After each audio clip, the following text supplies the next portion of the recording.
Hey y'all, that's right. Glenda White here with Verity Mortgage, the Mortgage Coach DFW. We're here serving Dallas, Fort Worth and our lending needs. But today we're going to go ahead and dive in on a lot of questions that we have over that Biden tax credit. So I wanted to take a moment to update you. So of course we could be your trusted resource for anything of real estate lending, mortgage terminology, and of course down payment assistance and or grants from our federal government. While we know there's so much going on in social media floating around that these lawmakers have already passed this $25,000 credit for first-time home buyers, well, this is so far from true. In fact, Congress has not even scheduled to make it a vote or hasn't even started the debate on these proposed bills. So what do we know today that has occurred? Well, we do know, in fact, there are two proposed bills on the floor.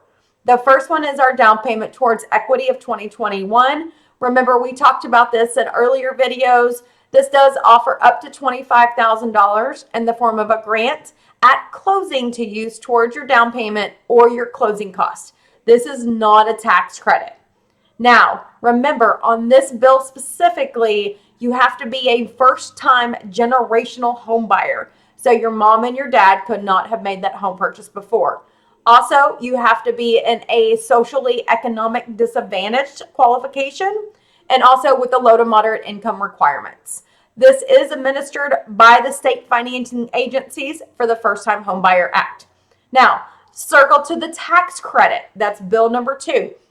This is for first-time home buyers, and this will be up to 10% of the purchase price or $15,000.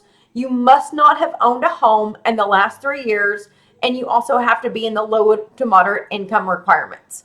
Now, we do not anticipate Congress making it through with any changes.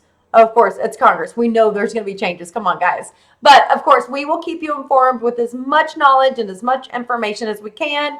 And, of course, as soon as the bill passes, we're going to raise it to the roof either way. So, again, we appreciate you jumping on each and every week to say thank you. If you think this is of value and if you know anybody that's looking to make that home purchase in 21 or 22 and need this, go ahead and send it to them. But of course, make sure you like, comment, and subscribe to our channel to continue to grow our community. I'm Glenda White with Verity Mortgage, the Mortgage Coach DFW. Until next time.